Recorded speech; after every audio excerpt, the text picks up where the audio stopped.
जय श्री राधे कृष्ण। हमारे हिंदू धर्म में अमावस्या का विशेष महत्व होता है। हर महीने में एक बार अमावस्या तिथि पड़ती है। इस दिन पितरों की आत्मा की शांति के लिए तर्पण भी किया जाता है। अमावस्या तिथि पर पवित्र नदियों में स्नान का विशेष महत्व होता है। नदी में स्नान के बाद सूर्य को अर्घ्य देकर पितरों का तर्पण किया जाता है। धार्मिक मान्यताओं के अनुसार अमावस्या के दिन महिलाएं पति की लंबी आयु की कामना के लिए व्रत रखती हैं। आइए सुनते हैं अमावस्या की कथा। प्राचीन काल की बात है। एक गरीब ब्राह्मण परिवार था। उस परिवार में पति पत्नी एवं उसकी एक पुत्री भी थी। उनकी पुत्री समय के गुजरने के साथ साथ धीरे धीरे बड़ी होने लगी। उस पुत्री में बढ़ती उम्र के साथ सभी स्त्रियोचित सगुणों का विकास हो रहा था। वह कन्या सुंदर, संस्कारवान एवं गुणवान थी, परंतु गरीब होने के कारण उसका विवाह नहीं हो पा रहा था। एक दिन उस ब्राह्मण के घर एक साधु महाराज पधारे। साधु उस कन्या के सेवा भाव से अत्यधिक प्रसन्न हुए। कन्या को लंबी आयु का आशीर्वाद देते हुए साधु ने कहा कि इस कन्या के हाथ में विवाह योग्य रेखा नहीं है।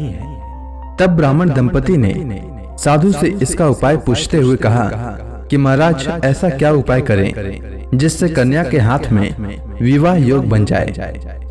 तब साधु महाराज ने कुछ देर विचार करने के बाद अपनी अंतर्दृष्टि में ध्यान करके बताया कि कुछ ही दूरी पर एक गांव में सोना नाम की एक धोबिन महिला अपने बेटे और बहू के साथ रहती है, जो बहुत ही आचार विचार एवं संस्कार संपन्न तथा पति परायण है।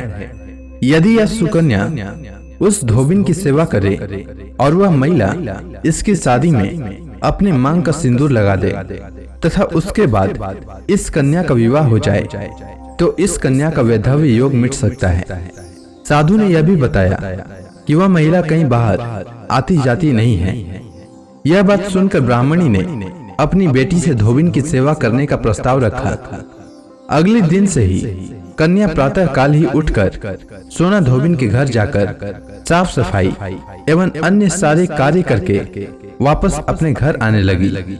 एक दिन सोना धोबिन अपनी बहू से पूछती है कि तुम तो सुबह ही उठकर सारे काम कर लेती हो और पता भी नहीं चलता। बहू ने कहा, माँ जी, मैंने तो सोचा कि आप ही सुबह उठकर सारे काम खुद ही खत्म कर लेती हैं। मैं तो देर से उठती हूँ। यह सब जानकर दोनों सास बहू घर की निगरानी करने लगे कि कौन है जो सुबह ही घर का सारा काम करके चला जाता है।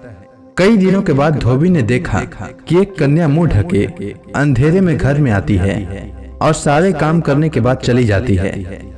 जब वह जाने लगी तो सोना धोबिन उसके पैरों पर गिर पड़ी। पूछने लगी कि आप कौन हैं और इस तरह छुपकर मेरे घर की चाकरी क्यों करती हैं। तब कन्या ने साधु द्वारा कही गई सारी बात बताई। सोना धोबिन पति परायण थी, अतः उसमें तेज था। वह तैयार हो गई। सोना धोबिन के पति थोड़ा अस्वस्थ थे। उसने अपनी बहू से अपने लौट आने तक घर पर ही रहने को कहा। सोना धोबिन जैसे ही अपने मांग का सिंदूर उस कन्या की मांग में लगाया, सोना धोबिन का पति मर गया। उसे इस बात का पता चल गया। वह घर से नीरा जल ही निकली थी। यह सोचकर कि रास्ते में कहीं पीपल का पेड़ मिलेगा तो उसकी पूजा करके और उसकी परिक्रमा करके उसके बाद जल ग्रहण करेगी। उस दिन अमावस्या थी। उसने पीपल के पेड़ का 108 बार परिक्रमा की और उसके बाद जल ग्रहण किया। ऐसा करते ही उसके पति के मृत शरीर में वापस जान आ गई। धोबिन का पति फिर से जीवित हो गया। इसीलिए जो भी अमावस्या का व्रत करता है और पीपल के पेड़ की 108 बार परिक्रमा करता है, उसके सभी प्रकार की विपत्तियां टल जाती है। उम्मीद है आपको अमावस्या की कथा अच्छी लगी होगी। धन्यवाद।